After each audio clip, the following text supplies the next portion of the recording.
Hi, everybody.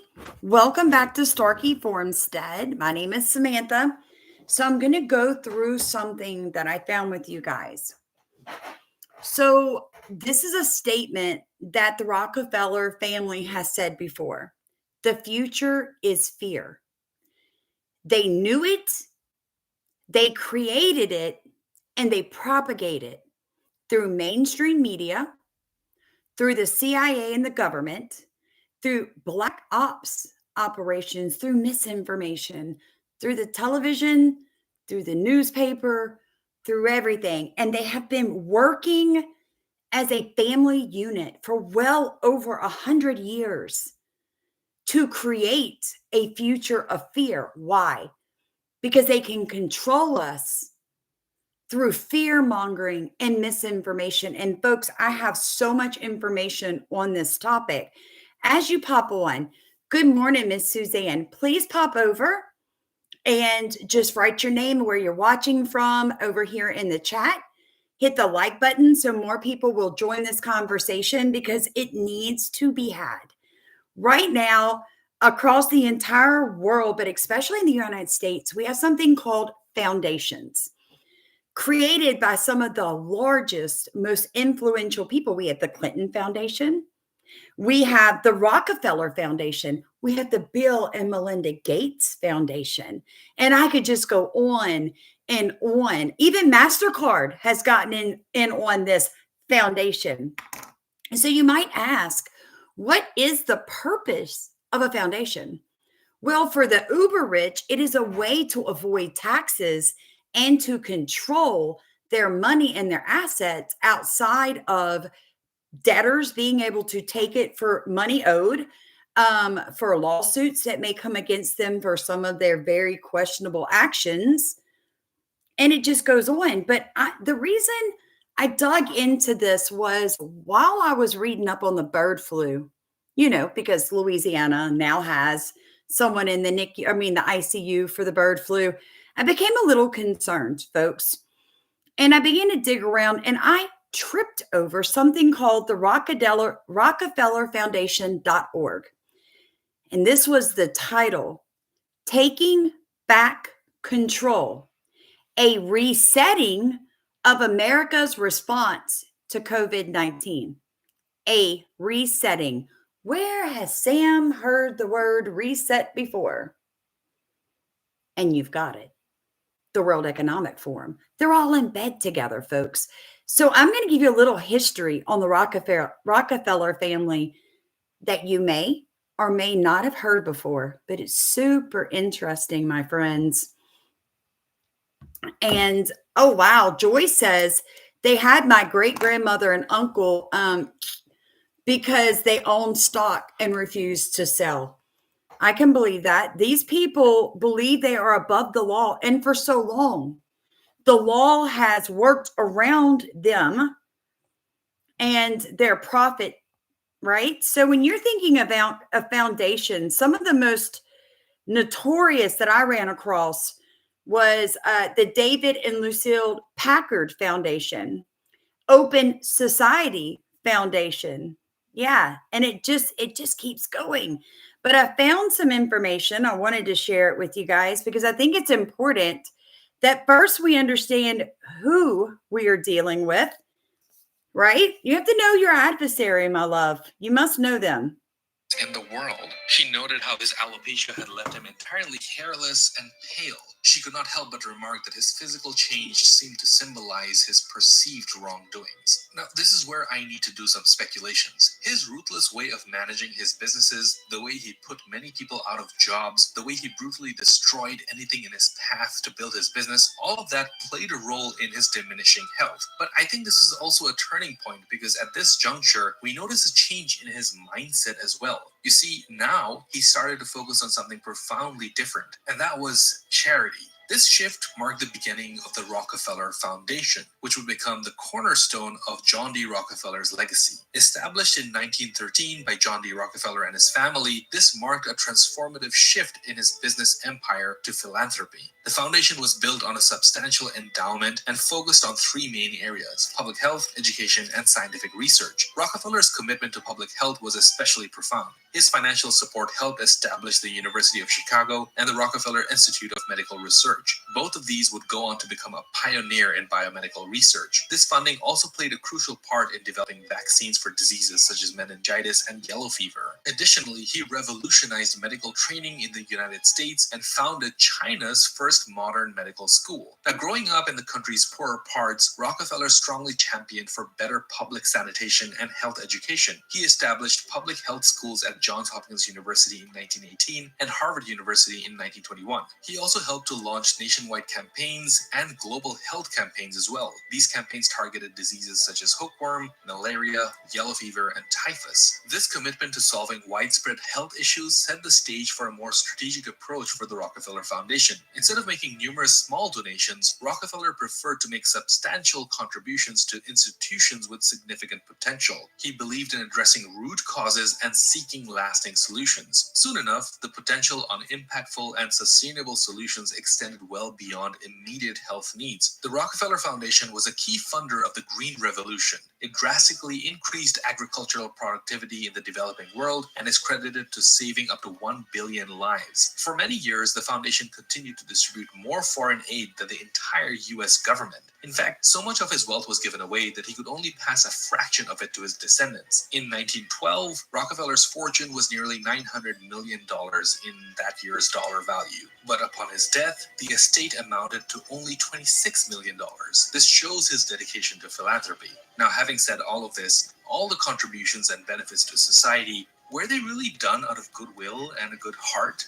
I think there's probably a bit more of a complex answer to that. There are several reasons described Rockefeller as one of the saddest objects. So I agree. I believe there was more to why Rockefeller was basically, and it looked like to many billionaires and millionaires at the time, that he had literally fallen off his rocker.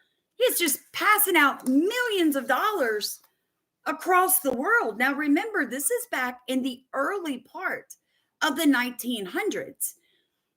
This man had more money than anyone in the entire world and would still outrank Bill Gates and Jeff Bezos. He would still be considered wealthier than all of them. As a child, and I have a book I'm going to do some reading from. It's called Killing the Planet. I'm going to link this book in the products of this video when I'm done with it so that you can also order this if you want. This was such an eye-opener for me. This is called Killing the Planet, A Financial Cartel Doomed Mankind, written by Rodney Howard Brown and Paul L. Williams. It is a deep dive into why our planet is in the shape that it's in, because it's not you and I, right? And it just deep dives into all the different families that had control and still do a policy worldwide, even though they're unelected officials. So it says here that as a child, when people would see John D. Rockefeller walking down the road, he was very quiet. But his one thing that he stated to everyone was he wanted to become the world's wealthiest man and live to be 100. He was dogged in his beliefs, even as a child, that he would become the wealthiest man in the world. He had goals, folks, whether, us normal people with some form of understanding of morality agree with what he did. Even as a child, he had a belief system that he would live to 100 and he would become the wealthiest man in the world.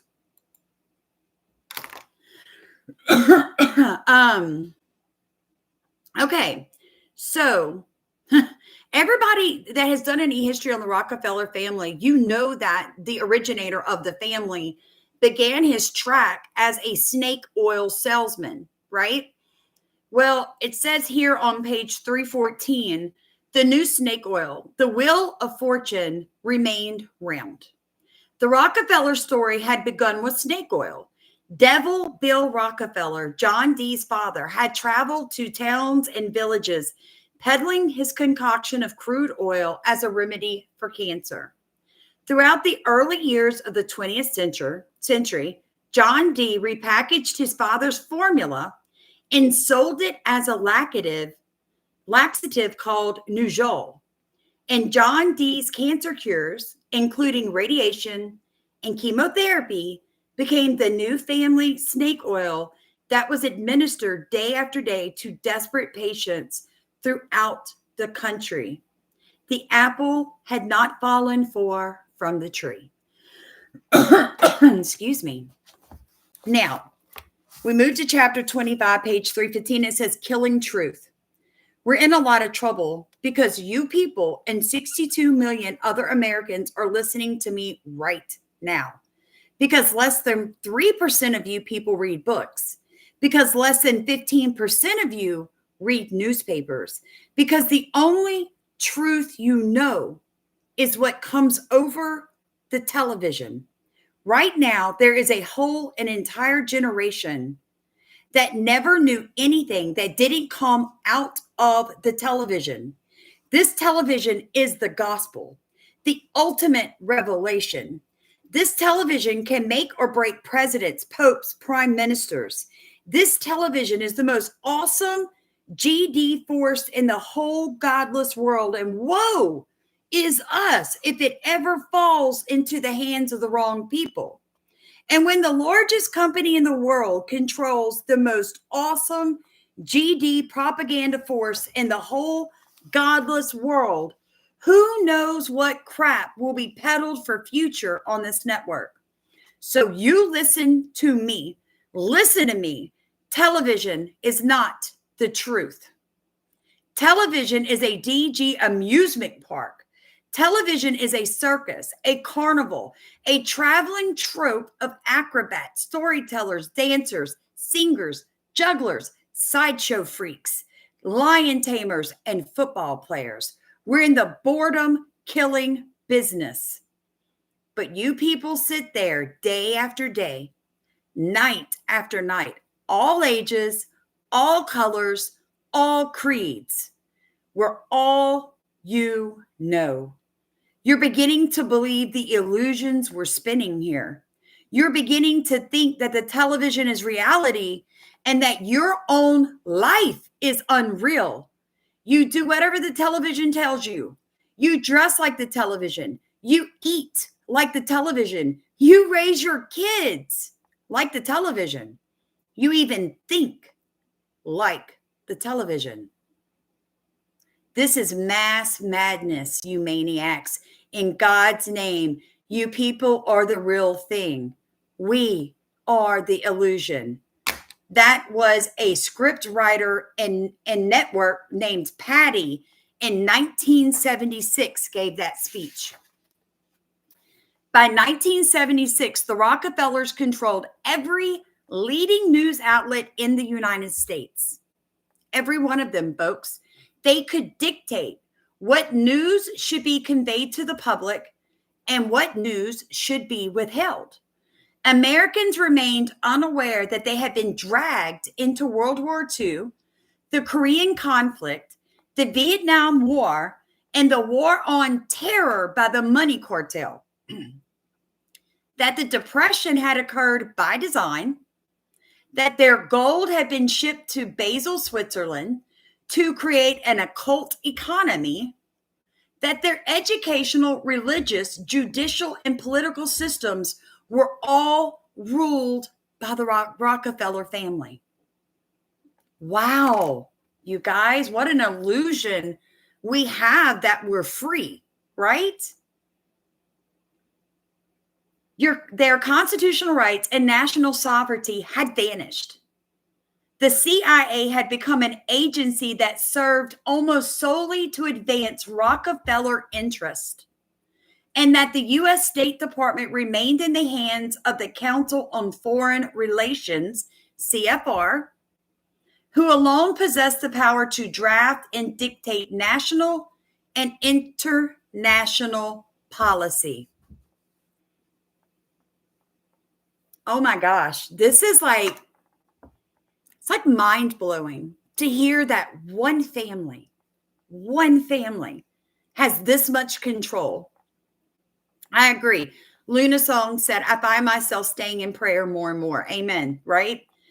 The story source. As soon as the CFR, remember that's the Council on Foreign Relations, was established in 1921, the editors and publishers of America's leading newspapers were obliged to join the CFR in order to obtain news of national and international developments and the adoption of new political and economic strategies. Sorry. My mom's going to keep trying to call. Let me just turn this off real quick, because if I don't, my parents are going to keep trying to call me because they love me and they don't understand I didn't answer. I'll answer. I'll call her right back. I promise you guys. I'm not going to ignore my mom, but I need to get this out. I don't have that much time. So let's keep going. So basically, remember the other day I brought up the Smith-Mundt Act. And I said, you guys, this is like horrific. When the Smith-Mundt Act was amended or changed in 1994 under President Clinton, basically what it said was what the propaganda the CIA was dispersing overseas, they now could legally do on U.S. soil. Now, this ties into what I just said, because in 1921, the Council on Foreign Relations was controlling what was being told to people overseas. Now, for newspapers in America to get news from abroad, they had to be part of the CFR, right? They had to join that group so they would know that, Poland was just invaded. England has the measles. Russia shot the czar. So for that information to make it to the American citizen, it had to be filtered through something called the CFR, the Council on Foreign Relations. So they could twist news coming from outside of the U.S. and feed it to us as propaganda. But there were still laws in place to stop them from outright lying to the American population on American soil. But they changed that in 1994 under President Clinton. This all goes together. Hey, guys, if you're just joining us, please remember, you may want to rewind and begin at the beginning, or you might get a little confused over what we're reading about the Rockefeller family. But if you've got a little background knowledge, just stay tuned. It gets really, really good, guys. So basically, so all the newspapers were obliged to join the CFR to obtain news of national and international developments and the adoption of new political and economic strategies. Every leading mover and shaker in the country, including the industrial giants, the global bankers, political and military leaders, met each week in secret at the Pratt House in New York. Those who were excluded from those meetings were deprived of any insight into the inner workings of the nation and the world.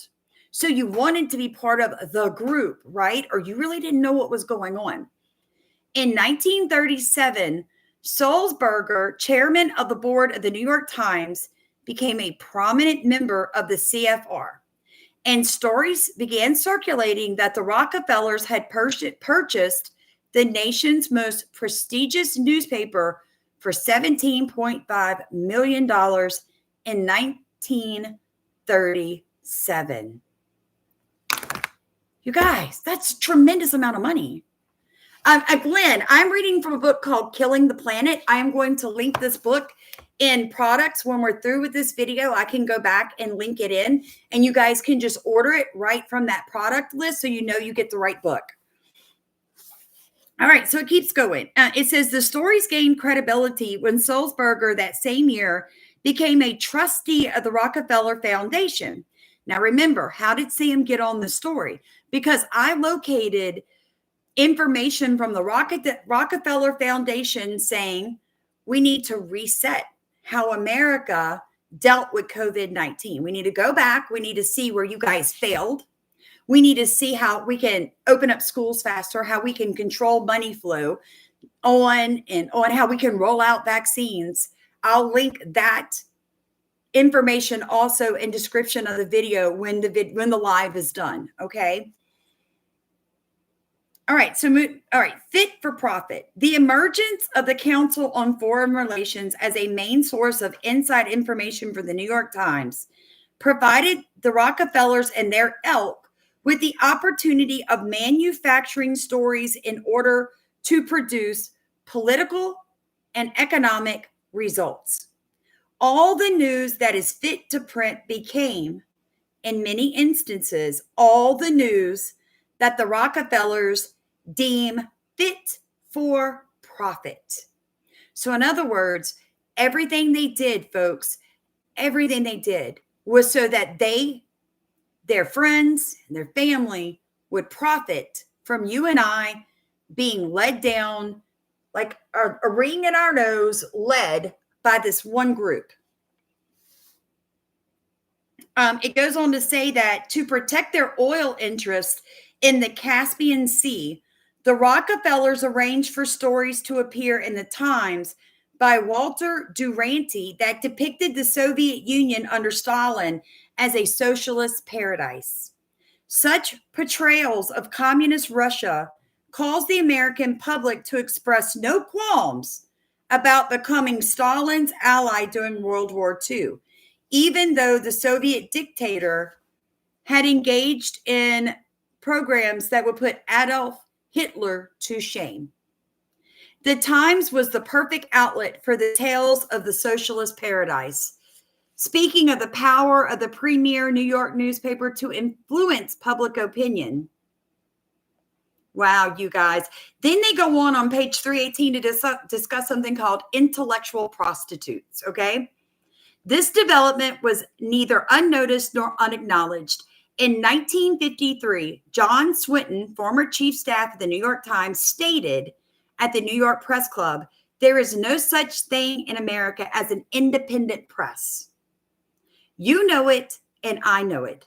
The business of the journalist is to destroy truth, to lie outright, to pervert, to vilify, to fawn at the feet of mammon, and to sell his country and his race for his daily bread. You know it, I know it. And what folly is this toasting an independent press? We are the tools and vassals for rich men behind the scenes. We are the jumping jacks that pull the strings. We dance. Our talents, our possibilities, and our lives are all the property of other men. We are intellectual prostitutes." Wow. So when you look at the fact that they're reopening, what is that case they're reopening, you guys, where the black dude died and they put the police officer in jail? Why does that come into my head? Somebody pop it in comments. I know you guys know who I'm talking about. Let me turn my phone back on because now I need to look it up because nobody's putting it in there. What's his name? Floyd. Thank you. They're taking that back to court. Why? Because George Floyd had a growth on his heart. He had meth or fentanyl in his mouth when they were pulling him out of the car. So he was basically, was it Chauvin is the cop's name? He was tried on public opinion. The newspapers, the stuff leaked to the media, it was all to propagate a specific reaction. Yes, somebody said, we know what is happening. We need to seriously implement actions to fight against it. The Lord has opened up everything. Seek the Lord. Yes, I will link everything that I'm talking about in products and in description of the video when the video is over. As you join, please hit the like button, drop the comment, say hi to me, try to watch all the way through. That way we can push this video out to more people to prove a point, you guys. There's a lot of people in America that still watch mainstream media, that still read the New York Times. They do not realize the truth and the history. And your history, guys, is why you've got to know history. So now you want to know what we're going to jump to now? Operation Mockingbird. Okay. The Rockefellers' control over the CIA tightens. Their stranglehold over the media during the post-war era in 1953, Alan Dulles, our favorite CIA director, right? We talk about him all the time, and Rockefeller lackey initiated Operation Mockingbird. This undertaking consisted of the recruitment of leading journalists and editors to fabricate stories and to create smokescreens in order to cast the agency's agenda in a positive light. Among the news executives who took part in this undertaking were William Paley of the Columbia Broadcasting System, Arthur Hayes Sulzberger of the New York Times, and then Barry Bingham of the Louisville Courier. Entire news organizations eventually became part of Mockingbird, including the American Broadcasting Company, the Associated Press, United Press International, Reuters. How many of us have heard about Reuters lately going after Elon Musk? When Hustle, BITCH, came out the other day and he was talking about how, let me find that video. And some of you may have not heard this, but it's funny that I'm reading a book that was written about the Rockefellers and Project Mockingbird and how Reuters was 100% part of that. And then I just heard yesterday about how Reuters went after Elon Musk and got an award for it. Let me find that video because I think this is really important. It really goes with what we're talking about. I'm going to tell you why Elon Musk just declared an all-out war on BlackRock and its puppets in legacy media and the government. But before we start exploring the motivations behind Elon's huge decision, let's take a look at Thank you, HQ Facts. Me too, friend. It all began when a guy named Mike Benz made this post on his X account. Let me The see if I can get Biden out of it. There it is. administration paid Reuters over $300 million in government contracts. 11 different Biden government agencies targeted Elon's businesses. All 11 agencies paid millions to Reuters. Reuters then won the Pulitzer Prize for their work on Elon Musk and misconduct at his businesses. Now, these are some serious allegations, but luckily Mike was quick to give us the source of this information, and it turned out to be a link to the U.S. government spending website. Now, I've attached this link in the pinned comments, and if you open it, you'll come across this page. And on this page, you'll see that from 2021 to 2025, Reuters was given 119 contracts by the government. Now, these contracts were given by many different agencies and commissions, but most of the money came from the Department of Justice, which gave Reuters a whopping $62.4 million. The Department of Homeland Security and the Department of Defense both pitched in about $50 million each. The Department of the Treasury closely followed them with $31 million, and then you have the U.S. Agency for Global Media, HHS, SSA, and even SEC, and all of them have given contracts worth more than $10 million to the media company since 2021. Now, this is already concerning, but when you put the other clues together, this picture becomes even more disturbing. For instance, soon after Musk acquired Twitter, Joe Biden said this. Mr. President, do you think Elon Musk is a threat to U.S. national security, and should the U.S. and with the tools you have investigate his joint acquisition of Twitter with foreign governments, which include the Saudis?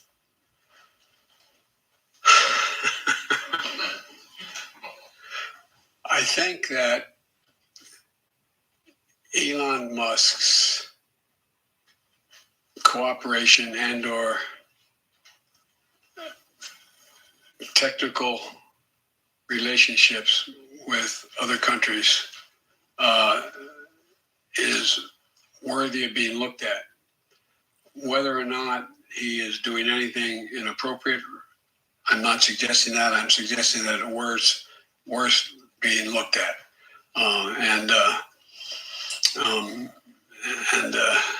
But that's all I'll say.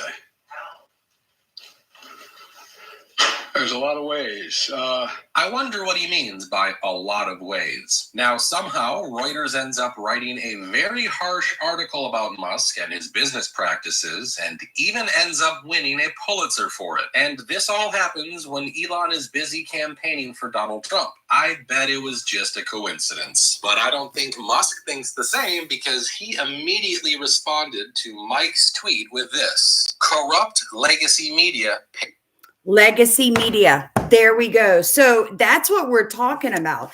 That's why I know my videos can get a little long. And I know. So if you get tired, if it gets overwhelming, pause it, take a deep breath, rewind it a little bit, and pick up, you guys, because what I'm showing you is proof that all the way back to the early part of the 1900s, our media has been being controlled by one family, right? They bought all the media. All right. So getting back to Operation Mockingbird, Reuters, as he calls, I call it Reuters, but I guess it's Reuters. So Reuters became one of these organizations that became part of Mockingbird. So is Operation Mockingbird over? Do you guys believe that the CIA has stopped Operation Mockingbird?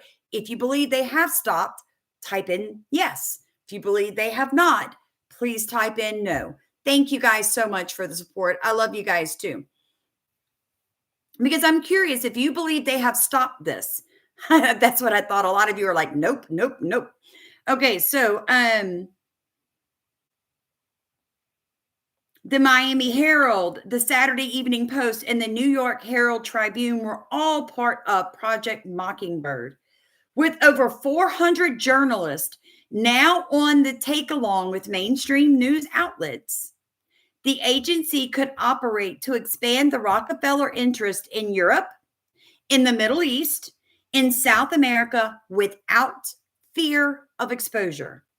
Americans would remain uninformed of the CIA's involvement in the heroin trade. They would be kept in the dark about the agency's participation in overthrowing democratically elected governments in Iran, Guatemala, Turkey, Greece, Brazil, Argentina, Chile, Bolivia. They would not be aware that the CIA's covert operations on behalf of the Rockefellers would bring them into a series of endless wars. Operation Mockingbird would persist into the 21st century, and CIA files regarding such monumental undertakings as Operation Gladio and Operation Condor would remain classified as confidential and unavailable for inspection.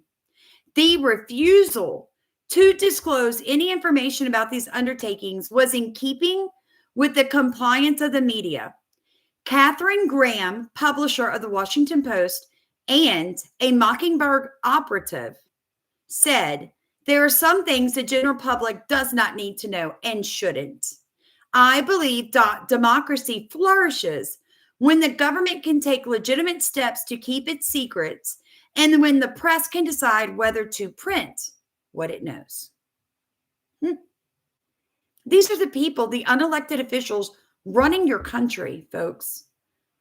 The power of advertising. So they got a stranglehold on advertising. Then they began to control all network television.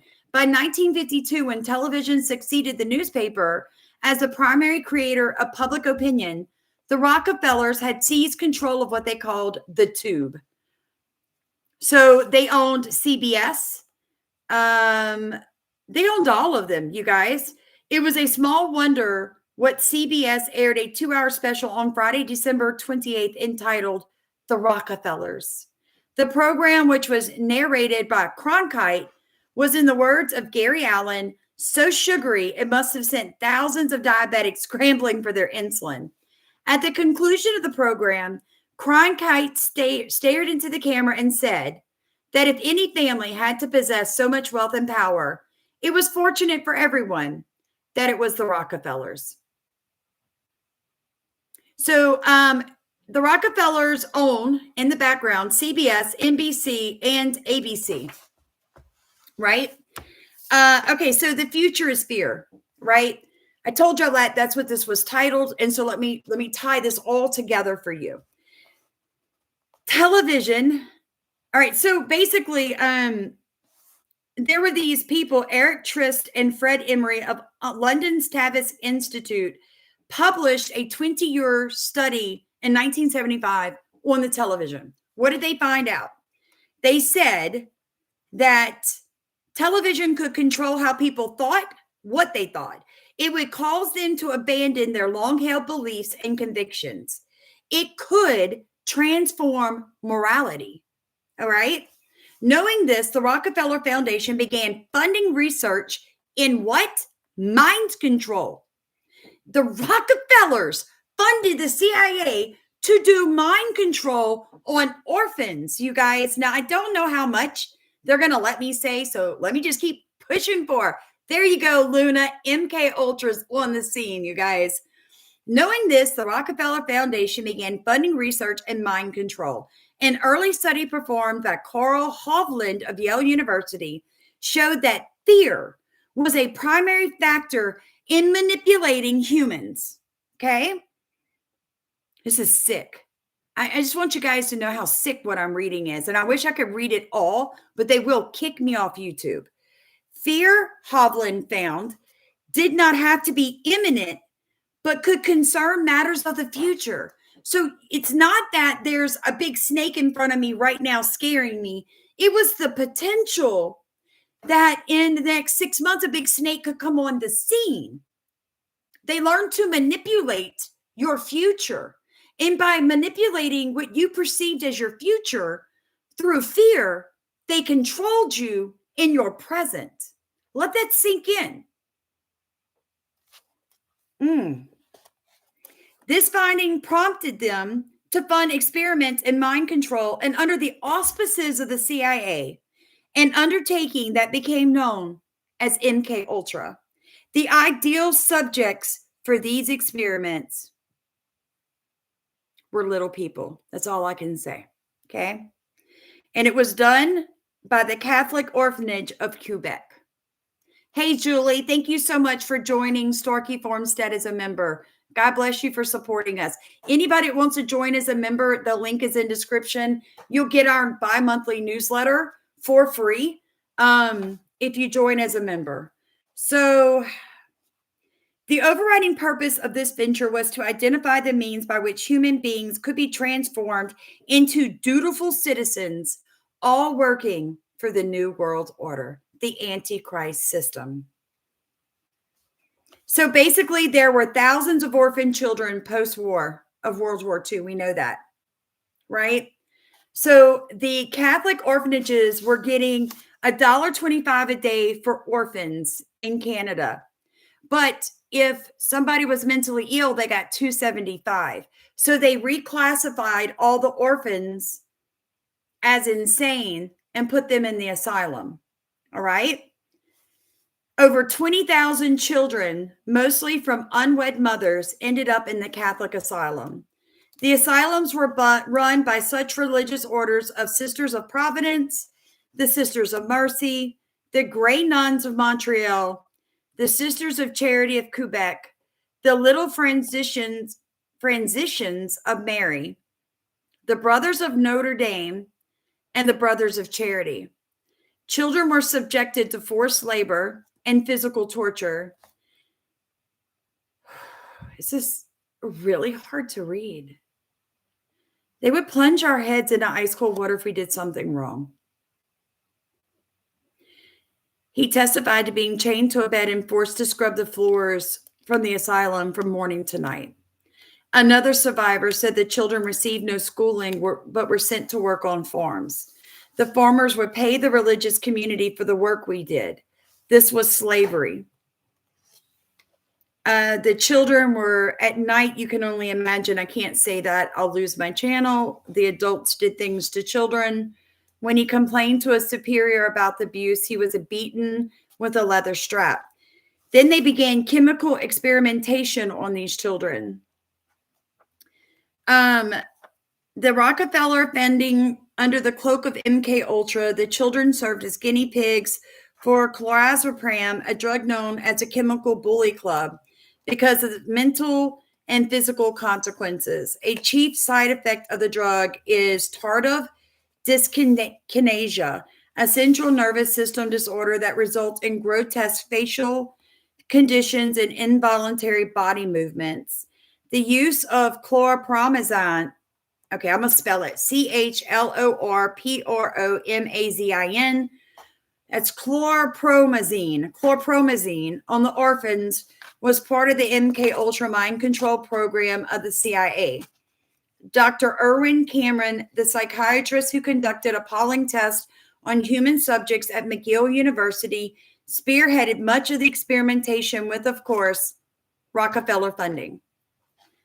The children were subjected to electric shock, lobotomies, mental conditioning by ongoing television and radio broadcasting, dosages of drugs, most of those hallucinogenic. It goes on to say that many of the children suffered permanent brain damage. Some died. Their bodies were buried in an 800-acre plot of ground on the outskirts of Montreal that was next to a pigsty. The land was owned by the Archdiocese of Montreal, which was governed by Cardinal Paul-Émile Leger, a leader of the Progressive Party at the Vatican. The children were put in cardboard boxes, and there is a mass grave site from the 1950s that you can find there. Death had its reward for the religious sisters and brothers in charge of the orphans. The bodies of many of the children were sold to local medical schools for dissection. A Quebec law passed in 1942 allowed the members of religious orders to sell unclaimed remains for $10 apiece. The results of the experimentation were highly beneficial for the Rockefellers. They now knew, based upon the research conducted with drugs and hypnosis, that the key factor, as the Tavistock researchers had discovered, remained fear. By the 1960s, the Rockefellers employed their control of the media to proclaim the message that the world was grossly overpopulated, that the Earth's natural resources were being depleted, that the climate was undergoing a disastrous change. They became convinced that this new message would cause the people of the world to band together, make an alliance to save the planet. This was the new snake oil, and the public swallowed it. Hey, Leslie. Hi, my friend. All right, going on. I found this today. The oil scam. J.D. Rockefeller paid scientists to call oil a fossil fuel to induce the idea of scarcity in order to set a world price for oil. Oil is actually the second most prevalent liquid on Earth and regenerates within the Earth faster than you and I could ever deplete it. When Rockefeller discovered oil could be made into medicine, he founded the modern health industry. He funded medical schools to indoctrinate medics. He lobbied for the banning of traditional medicines, and dissenting medical professionals were banned. A medical doctor's license has to go through a medically founded Rockefeller medical school. So every licensed physician or nurse that touches you has been mind twisted by Rockefeller propaganda. I'm not saying everything they're telling you isn't true, but if you have cancer and you go to a cancer oncologist, the first thing is radiation and chemo, just like that. First thing. They never discuss, is there any other options? Can frequencies help? Frequency healing? Someone on this channel recently bought me a frequency healing, because after going through the mumps, I just can't seem to get back on my feet. God bless you, sister, for that gift. It was amazing. I'm going to be using it after the first of the year. So my thing is this, you guys, all of it's been stolen by the Rockefellers. All of it's based on oil, and oil's a natural resource like water. We're not going to run out. You can't run out of water. There is primary water and secondary water. And the issue with people in all these dry areas is you guys are using secondary water sources, and those will run out. The government knows where the primary water is. They simply don't want you to have it. If you don't know what I'm talking about, spend a little time and look it up. My daughter had to run errands. She wasn't going to be here for this live, but she sent you guys an I love you picture. Isn't she adorable? She was like, oh, Mom, I really like this topic. I was like, well, you can hang out and do a live with me. And she said, I can't. I've got to go pick up the dry cleaning. So there she is again. So she took pictures of herself with my iPad to say hi to all of you. If you've not joined her, Squishy's Mom is the name of her YouTube channel about her cat. It's hilarious. You should go join it. All right, guys, that's it for me. 45 minutes of discussing. Oh, no, wait, I've got one more video of how horrendous the Rockefeller family is. And what are they doing right now? They're putting the tree up in the Rockefeller Square in New York. Everything's about them. It's all propaganda. Remember, they started with snake oil. They were snake oil salesmen. That's what that family was and will always be. In political roles, including senators and governors over the decades. What is more, several high-profile politicians themselves have married into the family. Also, it's no surprise that the Rockefeller Foundation has been used as a political tool. Initially aimed at supporting global health and educational reforms, the foundation's work has sometimes shifted towards America's foreign policy. For instance, in post-war France, the Rockefeller Foundation's involvement helped counteract communism.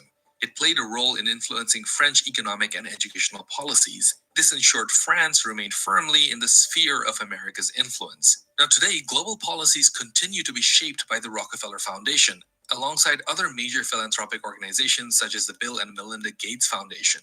Their initiatives range from health and agriculture to international partnerships. However, this often aligns with market-based interests. You see, through strategic positioning and substantial investments in global health and economic policies, the Rockefeller family maintains its formidable presence, shaping both the domestic and international policies and platforms. It's no surprise that critics argue that these kinds of efforts often undermine international organizations such as the UN. They cited that these foundations shift the focus towards profit-centered solutions, corrupting global development strategies. And some might even say that their approach is borderline predatory. They've been accused of placing their employees in international organizations, and this is so that they can gain privileged access to scientific, business, and political elites. This strategy has led to a proliferation of global partnerships, particularly in the health sector. Critics say that these initiatives may sabotage public health development efforts for the sake of increasing their own influence in the process. So yeah, like I was saying earlier, in prominent political roles, including senators. I just wanted to leave that with you. Just remember, every time you see them go after somebody on Trump's team and it's all the news agencies, who's giving them the money for that? They went after Elon Musk.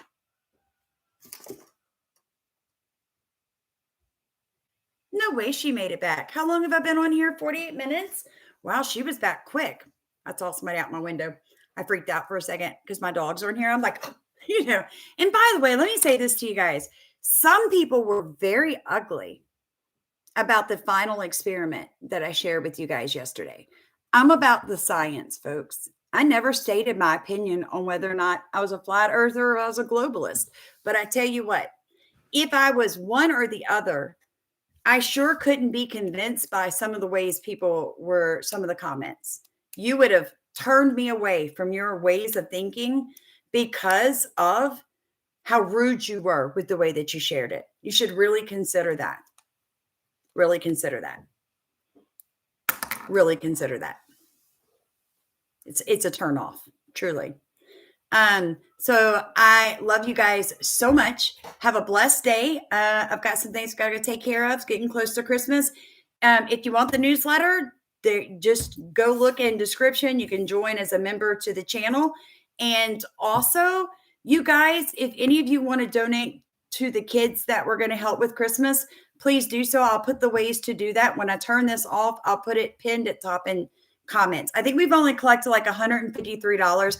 That's not bad. They'll be thankful for that. But I was really hoping people would get more behind that.